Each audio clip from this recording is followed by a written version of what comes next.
जय शिवराय.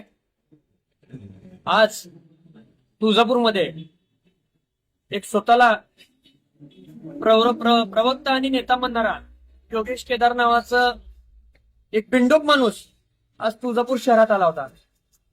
आणि आज तुळजापूर शहरात आल्यानंतर मला समजल्यानंतर एक गेल्या 10-15 दिवसाखाली माझं आणि त्याचं फोनवरती बोलणं झालं.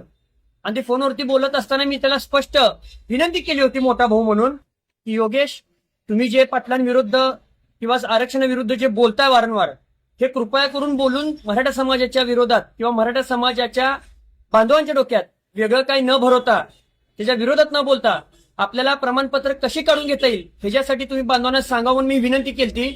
पण त्याचं त्यावेळेसचं जे बोलणं होतं की मी शाना, जे केलंय ते मीच केलंय, ह्या गोष्टीला कुठतर बदल देण्यासाठी आज पुन्हा एकदा मी त्याला विनंती करण्यासाठी गेलो होतो की बाबा, तुझ्या पाया पडतो, विनंती करतो की तू अशा पद्धतीचं वक्तव्य करून पाटलांच्या विरोधात एक शब्द तुला बोलायचा अधिकार नाही.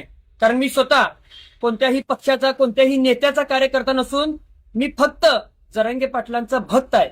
मला वाईट वाटल्या गोष्टी वारंवार पाटलांवरती बोललेल्या मी सहन करू शकत नाही. त्याच्यामुळे मी आज त्याला विनंती करण्यासाठी गेलतो की आपण एकाच समाजातले आहोत, तू हे वारंवार बोलू नको. पण त्यांनी काय थांबवलं नाही आणि शिवीगाळ चालू केली. पण शिवीगाळ चालू केल्यानंतर माझ्याकडूनही देखील, मी पण एका समाजात, मराठा समाजातच जन्माला आल्यामुळं माझंही रक्त सळसळत आहे. आणि पाटलांच्या विषयी मी एकही शब्द न ऐकून घेणाऱ्यातला आहे. त्याच्यामुळे मला तो राग सहन झाला नाही आणि मी देखील तुफान शिवीगाळ केली. तुफान आमचा वाद तिथं निर्माण झाला. पण फक्त आणि फक्त एका पक्षाचं ते कार्यालय असल्यामुळं मी जास्त काय तिथं वाद न घालता एक समजूतदारची भूमिका घेतली आणि तिथून मी परत माझ्या घरी परत आलो. आणि त्यानंतर बऱ्याचसं काही मी केस करतो, हे करतो, तर मला ह्या मीडिया माध्यमातून सांगणं आहे, योगेश, तुला काय केस करायची ती कर, कोणता गुन्हा दाखल करायचा ते कर, मी सक्षम आहे.